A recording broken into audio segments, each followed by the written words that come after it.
जरा सोचो, अगर कोई आकर तुमसे कहे कि तुम्हारे सारे आदर्श, तुम्हारे भगवान, तुम्हारी नैतिकता, तुम्हारी सच्ची दुनिया, सब कुछ झूठ है। अगर कोई कहे कि तुम्हें बचपन से जो सही गलत सिखाया गया वो असल में तुम्हें कमजोर बनाने की चाल थी, तो क्या तुम सुन पाओगे? ये किताब ट्वाइलाइट ऑफ द आइडल्स सीधा तुम्हारी रगों में चोट करती है। फ्रीडरिख नीत्शे, इस किताब का लेखक, खुद को एक हथौड़ा मानता है और उसका काम है पुरानी मूर्तियों को तोड़ना। ये मूर्तियां कौन सी है? धर्म की वो कहानियां जिनसे तुम्हें डराया गया, नैतिकता की वो जंजीरें जिनसे तुम्हें बांधा गया, और वो झूठे आदर्श जिनसे तुम्हारी असली ताकत दबाई गई। दोस्तों, ये कोई आसान किताब नहीं है। ये किताब है एक वार, एक क्रांति। और आज मैं आपको इस पूरी किताब की कहानी 6 चैप्टर्स में सुनाने वाला हूं, आसान हिंदी में, बिल्कुल आपके अपने अंदाज में। तो चलिए शुरू करते हैं इस सफर को, जहां हथौड़े की हर चोट एक झूठी मूर्ति को गिरा देगी। स्वागत है आपका ट्वाइलाइट ऑफ द आइडल्स में। वीडियो शुरू करने से पहले आप सबका दिल से धन्यवाद। आपने हमें इतना प्यार दिया। और अगर आप चाहते हो कि किसी टॉपिक पर हम लाइव डिस्कशन करें जहां आप भी अपनी बातें रख पाओ, तो कमेंट में बताइए कि किस टॉपिक पर लाइव चाहते हो। अब वापस चलते हैं अपनी किताब की तरफ। Chapter 1, morality as anti nature. सोचो, अगर कोई तुमसे कहे कि जिस चीज को तुमने बचपन से सबसे बड़ा सच माना वही असल में तुम्हारी सबसे बड़ी कमजोरी है। नीत्शे यही कहता है। वो बोलता है कि नैतिकता यानी मोरालिटी इंसान को अच्छा बनाने के लिए नहीं बनी, बल्कि उसकी असली ताकत को कुचलने के लिए बनाई गई है। ये एक ऐसा जाल है जो इंसान को उसकी प्राकृतिक शक्ति से दूर ले जाता है और उसे एक ऐसी कृत्रिम दुनिया में धकेल देता है जहां वो अपनी असली पहचान भूल जाता है। धर्म और समाज हमें यही सिखाते हैं। अपनी इच्छाएं दबाओ, गुस्सा मत करो, ताकत मत दिखाओ, चाहतों को पाप मानो। मतलब तुम्हारे अंदर जो आग है उसे बुझाओ। लेकिन नीत्शे कहता है यही तो असली जिंदगी की ताकत है। अगर इंसान अपनी इच्छाओं, अपनी भूख और अपनी जुनून को ही काट देगा तो उसके पास बचता क्या है? बस एक नकली इंसान जो जी नहीं रहा, बस खींच रहा है। ये एक ऐसी जिंदगी है जो न तो पूरी तरह जीवित है और न ही पूरी तरह मृत। ये सिर्फ एक अधूरी, खोखली अवस्था है। सोचो, अगर किसी शेर से कहा जाए कि तू शिकार मत कर, बस घास खा, क्या वो शेर रहेगा? नहीं, वो खत्म हो जाएगा। वैसे ही इंसान को अगर उसकी असली प्रकृति से काट दो तो वो खोखला और कमजोर हो जाता है। नीत्शे के अनुसार यही काम मोरालिटी करती है। ये हमें हमारी मूल प्रवृत्तियों से दूर ले जाती है और हमें एक ऐसी दुनिया में धकेल देती है जहां हम अपनी ताकत को भूल जाते हैं।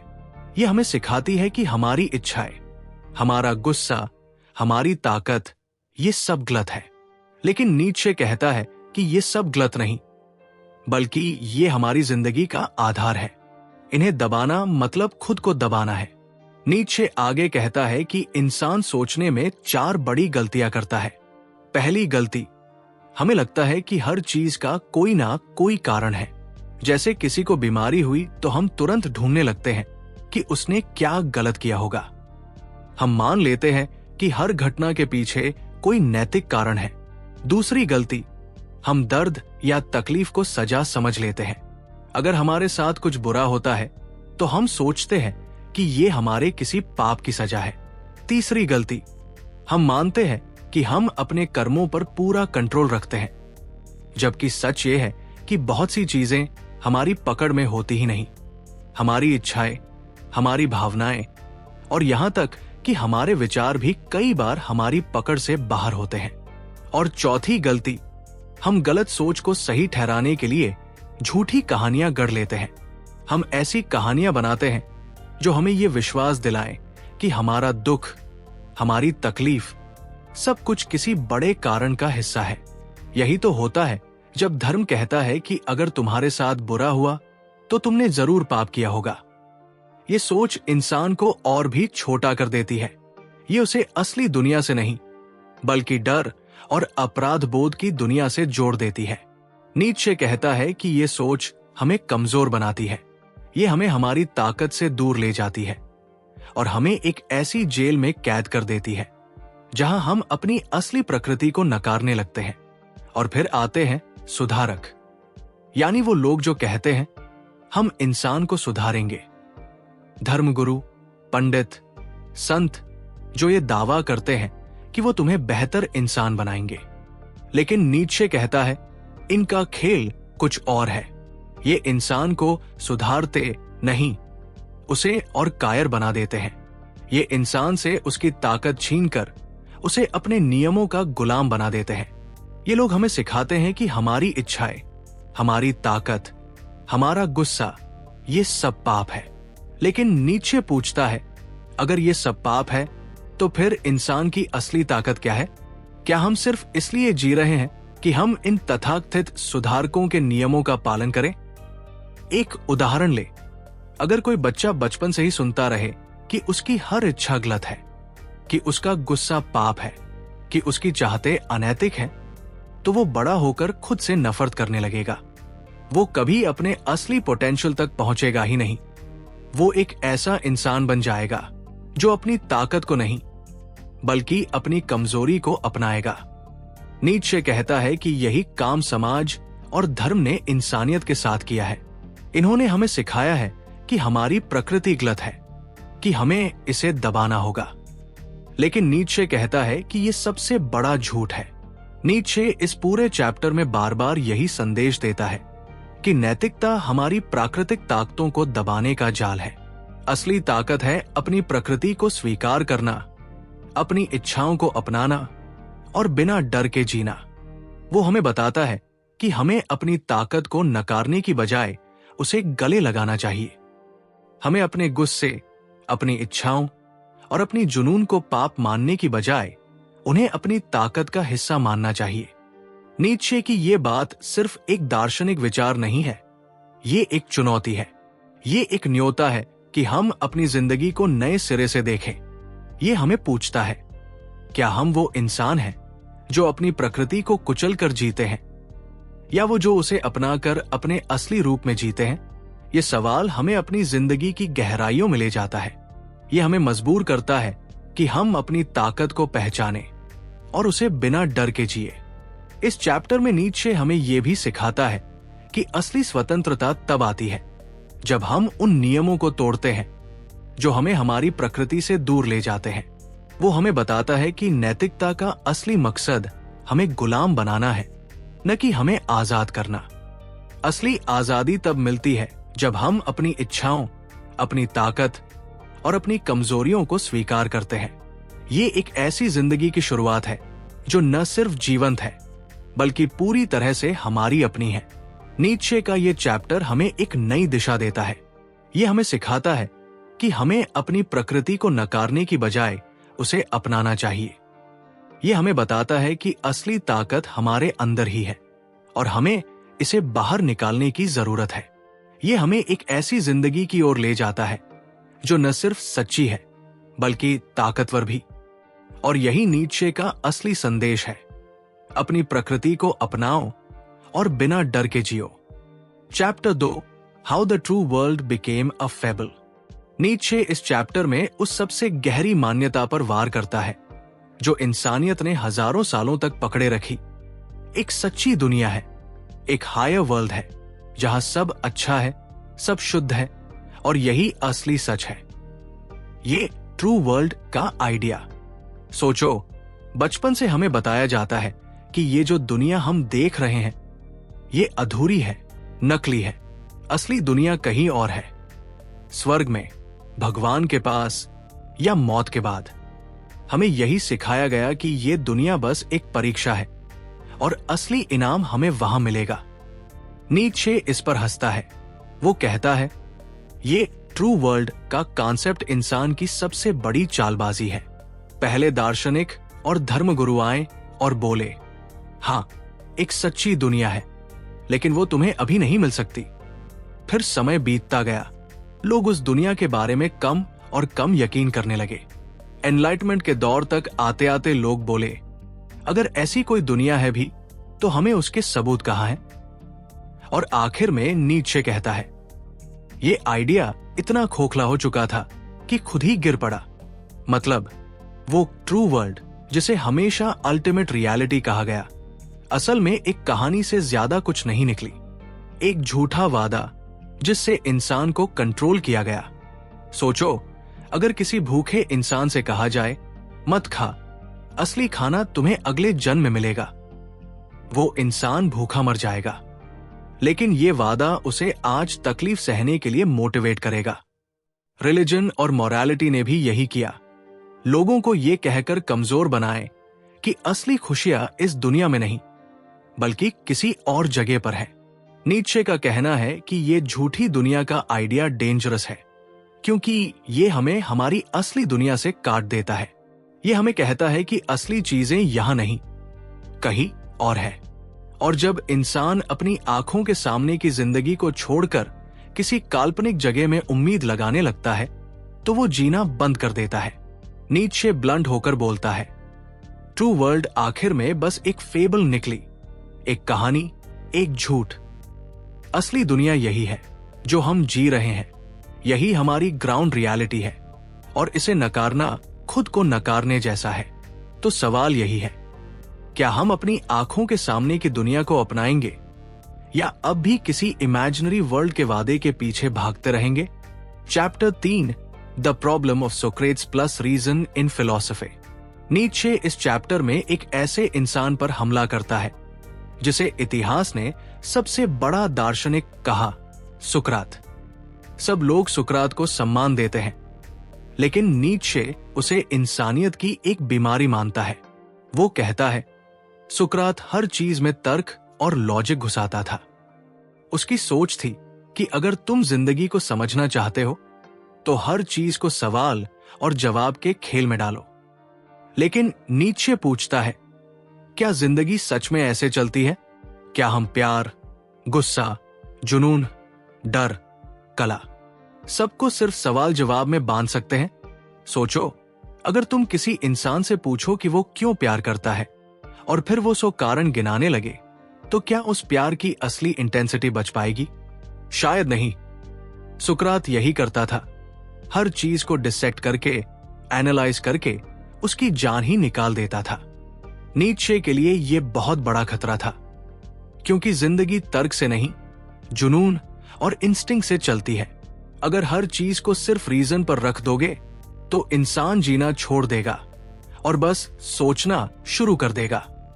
नतीजा, कमजोरी। फिर आता है दूसरा वार फिलॉसफी पर। नीत्शे बोलता है कि ज्यादातर दार्शनिक असली दुनिया को एक्सेप्ट ही नहीं करते। उन्हें हमेशा एक परफेक्ट दुनिया चाहिए होती है, कहीं बाहर, कहीं ऊपर, जहां सब शुद्ध है, सब आइडियल है। लेकिन इस खोज में वो हमारी आंखों के सामने की जिंदगी से मुंह मोड़ लेते हैं। सोचो, अगर कोई पेंटर बार बार बोलता रहे कि असल कला तो उस कैनवस पर है जिसे मैं कभी बनाऊंगा ही नहीं, तो उसकी आज की पेंटिंग्स बेकार लगने लगेंगी। वैसे ही फिलोसोफर्स ने हमारी असली दुनिया को फेक कहकर उसे डाउनग्रेड कर दिया। नीत्शे के हिसाब से ये सबसे बड़ा धोखा है। असली दुनिया को छोड़कर किसी इमेजिनरी हायर वर्ल्ड का पीछा करना मतलब अपनी जिंदगी से भागना। और जो इंसान जिंदगी से भागता है वो हमेशा हॉलो और डरपोक हो जाता है। सुकरात और बाकी फिलोसोफर्स ने इंसान को यही सिखाया, नेचर पर भरोसा मत करो, इंस्टिंक्ट्स पर भरोसा मत करो, सिर्फ रीजन को फॉलो करो। नीत्शे कहता है, ये सोच जिंदगी को मारने वाली है। तो सवाल यही उठता है, क्या हमें सुकरात की तरह हर चीज को तर्क की जांच में डालकर जीना चाहिए, या फिर हमें अपनी इंस्टिंक्ट्स और अपनी नेचुरल ताकत पर भरोसा करना चाहिए? Chapter 4, society, politics and culture. इस हिस्से में नीत्शे का लहजा और भी ज्यादा कड़वा और तीखा हो जाता है। वो अब सिर्फ धर्म या दार्शनिकों पर नहीं, बल्कि पूरे समाज और संस्कृति पर हमला बोलता है। सबसे पहले वो अपने ही देश जर्मनी पर तंज कसता है। वो कहता है, जर्मन लोग बहुत भारी भरकम, सुस्त और औसत दर्जे के हैं। इनमें असली कल्चर की चमक नहीं। नीत्शे को लगता था कि जर्मन लोग हर चीज को धीमा और बोरिंग बना देते हैं, जैसे उनके संगीत, उनकी राजनीति, उनकी सोच। वो कहता है कि जर्मन लोगों को गहराई नहीं चाहिए, उन्हें बस सुरक्षित और आरामदायक जीवन चाहिए, और यही चीज एक पूरी संस्कृति को कमजोर बना देती है। इसके बाद Nietzsche skirmishes of an untimely man में छोटे छोटे तीर छोड़ता है, जैसे आजकल के मीम्स होते हैं। छोटी लाइन लेकिन सीधा दिल में चुभ जाए। वो कला पर वार करता है, कहता है आज की कला में जान नहीं है, ये बस दिखावा है। वो राजनीति पर वार करता है। राजनेता जनता को असली ताकत नहीं देना चाहते, वो बस उन्हें झूठे वादों और आराम में उलझाए रखते हैं। वो समाज पर वार करता है। लोग सच्चाई से भागकर भीड़ में खो जाना पसंद करते हैं, क्योंकि अकेले खड़े होकर सच का सामना करना मुश्किल लगता है। सोचो, भीड़ में खड़ा इंसान सबसे ज्यादा सुरक्षित महसूस करता है, क्योंकि उसे पता है कि अगर कोई वार होगा तो सबके साथ होगा। लेकिन वही इंसान जब अकेला खड़ा होता है तब असली डर महसूस करता है। नीत्शे कहता है कि हमारी सभ्यता भीड़ वाली सोच में फंसी हुई है। किसी के पास खुद की स्वतंत्र और ताकतवर आवाज नहीं है। ये हिस्सा सुनने में ऐसा लगता है जैसे कोई लगातार चाबुक मार रहा हो। हर लाइन किसी ना किसी आदत पर चोट करती है। वो हमें ये सोचने पर मजबूर करता है कि हम किस हद तक अपनी कंफर्ट जोन में जी रहे हैं और किस हद तक भीड़ का हिस्सा बनकर अपनी इंडिविडुअलिटी खो चुके हैं। नीत्शे का मैसेज साफ है, समाज और संस्कृति हमें महान नहीं बनाते, बल्कि हमें औसत और कमजोर बना देते हैं। अगर हमें असली ताकत चाहिए तो हमें इस भीड़ से बाहर निकलना होगा और अपनी अलग राह बनानी होगी। Chapter 5, What I Owe to the Ancients। Nietzsche का ये चैप्टर एक अलग ही रंग में रंगा हुआ है।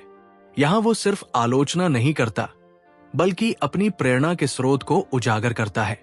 वो हमें बताता है कि उसने किससे ताकत हासिल की, किसने उसे जिंदगी को नए नजरिए से देखने की प्रेरणा दी, और उसका जवाब है प्राचीन ग्रीक। नीत्शे की नजर में ग्रीक संस्कृति वो खजाना है जिसने उसे जिंदगी की गहराइयों को समझने का रास्ता दिखाया। नीत्शे ग्रीक संस्कृति को देखता है और कहता है, इन लोगों के पास वो ताकत थी जो हमारी आधुनिक दुनिया ने खो दी है। जिंदगी को पूरे दिल से हाँ कहने की ताकत। ग्रीक लोग जीवन को उसकी पूरी जटिलता और सुंदरता के साथ स्वीकार करते थे। उनके लिए जिंदगी सिर्फ अच्छाई या बुराई का खेल नहीं थी। ये एक ऐसा मंच था जहां इंसान अपनी ताकत, कमजोरी, इच्छाएं और भावनाओं को बिना किसी डर के व्यक्त कर सकता था। ग्रीक देवताओं को देखिए, वो कोई संत या परफेक्ट प्राणी नहीं थे। उनमें गुस्सा था, जलन थी, प्यार था और कभी कभी पागलपन भी। वो इंसानों की तरह ही थे, जटिल, भावुक और अपूर्ण, लेकिन यही उनकी ताकत थी। ग्रीकों ने कभी अपनी प्रकृति को नकारने की कोशिश नहीं की। वो अपनी इच्छाओं, अपनी कमजोरियों और अपनी ताकत को गले लगाते थे। नीत्शे के लिए ये एक ईमानदार नजरिया था जो आधुनिक दुनिया में कहीं खो गया है। आज की दुनिया में धर्म और नैतिकता हमें सिखाते हैं कि इच्छाओं को दबाओ, गुस्से को काबू में रखो और पाप से बचो। लेकिन ग्रीक सोच इससे बिल्कुल उलट थी। उनकी नजर में इच्छाएं, गुस्सा और ताकत ये सब जिंदगी का हिस्सा थे। इन्हें दबाना नहीं, बल्कि इन्हें अपनाना जरूरी था। ग्रीकों का मानना था कि इंसान की असली ताकत उसकी प्रकृति को स्वीकार करने में है, न कि उसे बदलने या छुपाने में। उदाहरण के लिए ग्रीक खेलों और थिएटर को लें। उनके नाटकों में देवता भी गलतियां करते थे। वो हारते थे, जलते थे और कभी कभी एक दूसरे से लड़ते भी थे। लेकिन ग्रीक लोग उन्हें फिर भी पूजते थे। क्यों? क्योंकि ये देवता इंसान की सच्चाई को दर्शाते थे। इन नाटकों में कोई बनावटी आदर्श नहीं थे। नीत्शे को यहां एक गहरी ईमानदारी नजर आती है। ग्रीक संस्कृति उनके लिए कोई नैतिक जेल नहीं थी, बल्कि एक खुला मैदान था जहां इंसान अपनी ताकत और कमजोरी दोनों को बिना डर के व्यक्त कर सकता था। नीत्शे का मानना है कि आधुनिक दुनिया ग्रीकों से बहुत पीछे रह गई है। हमने अपनी प्रकृति को दबाने की कोशिश की है। हमने ऐसी नैतिकता और धर्म बना लिए हैं जो हमें हमारी इच्छाओं और भावनाओं से दूर ले जाते हैं। हम ऐसे देवता चाहते हैं जो पाप रहित हों, जो परफेक्ट हों। लेकिन ग्रीकों ने ऐसे देवता बनाए जो इंसानों की तरह अपूर्ण थे, फिर भी ताकतवर और प्रेरणादायक थे। नीत्शे के लिए ये एक सबक था। जिंदगी को जैसी है वैसी ही अपनाओ। उसे बदलने या छुपाने की कोशिश मत करो। अपनी ताकत, अपनी इच्छाओं और यहां तक कि अपनी गलतियों को भी गले लगाओ, क्योंकि यही वो चीजें हैं जो जीवन को गहराई और अर्थ देती है। ग्रीक संस्कृति का एक और पहलू जो नीत्शे को आकर्षित करता है वो है उनकी कला और दर्शन। ग्रीक दार्शनिकों ने जिंदगी के बड़े सवालों से भागने की बजाय उन्हें गले लगाया। उनके नाटकों और कविताओं में दुख, सुख, हार और जीत सब कुछ एक साथ मौजूद था। नीत्शे के लिए ये एक तरह की ट्रैजिक ऑप्टिमिज्म थी, यानी दुख को स्वीकार करते हुए भी जिंदगी को पूरी तरह जीने की कला। ग्रीकों ने कभी दुख को नकारा नहीं। वो इसे जीवन का हिस्सा मानते थे और इसे अपनी कला और कहानियों में बुनते थे। आधुनिक दुनिया में नीत्शे के अनुसार हम दुख से भागते हैं, हम उसे छुपाने की कोशिश करते हैं और एक ऐसी झूठी दुनिया बनाते हैं जहां सिर्फ सुख और अच्छाई की बात होती है। लेकिन ये झूठी दुनिया हमें कमजोर बनाती है। ग्रीकों ने हमें सिखाया कि दुख और सुख, अच्छाई और बुराई, ये सब एक ही सिक्के के दो पहलू हैं। इन्हें अलग करने की कोशिश करना जिंदगी को अधूरा करना है। नीत्शे इस चैप्टर में बार बार ग्रीक संस्कृति की तारीफ करता है, लेकिन वो ये भी कहता है कि ग्रीकों की हर चीज को कॉपी नहीं करना चाहिए। वो हमें अंधानुकरण के खिलाफ चेतावनी देता है। उसका कहना है कि हमें ग्रीकों से उनकी ताकत और ईमानदारी सीखनी चाहिए, लेकिन उसे अपने समय और अपनी जिंदगी में ढालना चाहिए। ग्रीकों ने अपनी प्रकृति को समझा और उसे अपनाया। हमें भी यही करना होगा, अपनी प्रकृति को समझना और उसे बिना डर के जीना। इस चैप्टर में नीत्शे हमें एक और महत्वपूर्ण बात सिखाता है, इतिहास से सीखने की कला। वो कहता है कि पुरानी सभ्यताएं, खासकर ग्रीक, हमें वह रास्ता दिखा सकती है जो हमने खो दिया है। ग्रीक हमें सिखाते हैं कि जिंदगी को पूरी तरह जीने के लिए हमें अपनी कमजोरियों को भी उतनी ही शिद्दत से अपनाना होगा जितना हम अपनी ताकत को अपनाते हैं। उनकी संस्कृति हमें सिखाती है कि इंसान की असली ताकत उसकी पूर्णता में नहीं, बल्कि उसकी अपूर्णता को स्वीकार करने में है। नीत्शे का ये चैप्टर सिर्फ ग्रीक संस्कृति की तारीफ नहीं है, ये एक न्योता है।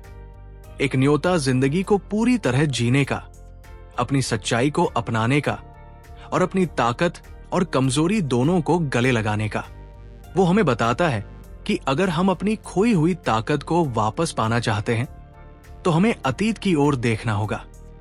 ग्रीकों की तरह हमें भी अपनी प्रकृति को समझना होगा और उसे बिना किसी डर या शर्म के जीना होगा। इस तरह नीत्शे हमें ग्रीकों से मिली सीख को अपनाने की सलाह देता है। वो हमें बताता है कि जिंदगी एक खुला मैदान है जहां हमें अपनी पूरी ताकत और कमजोरी के साथ दौड़ना है। ग्रीक संस्कृति हमें ये सिखाती है कि इंसान की असली सुंदरता उसकी सच्चाई में है, न कि किसी बनावटी आदर्श में। और यही वो सबक है जो नीत्शे हमें इस चैप्टर में देना चाहता है। Chapter 6 the hammer speaks. आखिरी हिस्से में नीत्शे सबसे बड़ा धमाका करता है। पूरी किताब में उसने बार बार कहा था कि ये उसकी हथौड़े वाली किताब है। अब यहां आकर वो उस हथौड़े से सीधी चोट मारता है।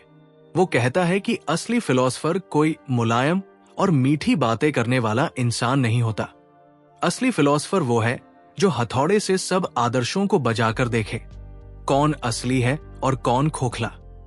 जैसे कोई डॉक्टर पेशेंट को चेक करने के लिए हथौड़े से घुटने पर मारता है, वैसे ही फिलोसफर समाज और धर्म की मूर्तियों पर चोट करता है। अगर मूर्ति ठोस है तो बचेगी, अगर खोखली है तो गिर जाएगी। नीत्शे साफ बोलता है, हमारी जिंदगी झूठी मूर्तियों से भरी हुई है। ये मूर्तियां हैं नैतिकता, धर्म, पवित्रता, आदर्श और वो सारे नियम जिनसे इंसान को काबू में रखा गया। लोग इन पर आंख बंद करके विश्वास करते आए हैं, बिना ये देखे कि इनमें दम है भी या नहीं। नीत्शे का कहना है, बस अब इन पर हथौड़े की चोट करनी चाहिए। सोचो, एक मंदिर में रखी मूर्ति को अगर हल्के से थपथपाओ और आवाज खोखली निकले तो तुम्हें तुरंत पता चल जाएगा कि वो अंदर से खाली है। वैसे ही नीत्शे चाहता है कि हम इन महान आदर्शों को परखें। ज्यादातर आदर्श खोखले हैं, बस डर और आदत से टिके हुए हैं। एग्जाम्पल लो, त्याग ही सबसे बड़ा धर्म है। सुनने में ये लाइन बहुत ऊंची लगती है, लेकिन नीत्शे पूछता है, क्या सच में? क्या त्याग इंसान को मजबूत बनाता है या कमजोर? क्या त्याग तुम्हारी नेचर को कुचलता है या उसे खिलने देता है? हथौड़े की चोट यहां यही सवाल है। नीत्शे का आखिरी मैसेज सीधा है, अगर तुम्हें सच चाहिए तो झूठी मूर्तियों को गिराना पड़ेगा। जो आदर्श, जो मान्यता, जो सोच हथौड़े की चोट सह न सके उसे फेंक दो। जो बचेगा वही असली होगा। ये ग्रैंड फिनाले है, एक चुनौती है। क्या तुम अपने जीवन की झूठी मूर्तियों पर हथौड़ा चलाने की हिम्मत रखते हो, या फिर उन खोखली चीजों को पकड़े रहोगे जो तुम्हें बस कमजोर बना रही है? तो दोस्तों, ये थी ट्वाइलाइट ऑफ द आइडल्स की पूरी कहानी। एक ऐसी किताब जो हमारी सोच की जड़ तक चोट करती है। नीत्शे हमें बार बार याद दिलाता है कि अगर हमें सच में जीना है तो हमें झूठी मूर्तियों को गिराना होगा और अपनी असली ताकत को अपनाना होगा। अब बारी आपकी है। आपको इस किताब से सबसे बड़ा सबक क्या मिला? नीचे कमेंट में जरूर बताइए। अगर ये ऑडियो बुक समरी आपको पसंद आई हो तो वीडियो को लाइक कीजिए, अपने दोस्तों के साथ शेयर कीजिए ताकि और लोग भी इस सोच से जुड़ सकें। और हाँ, चैनल को सब्सक्राइब करना मत भूलिएगा, क्योंकि आगे भी मैं आपके लिए ऐसी ही दमदार और अनोखी किताबों की समरी लाता रहूंगा।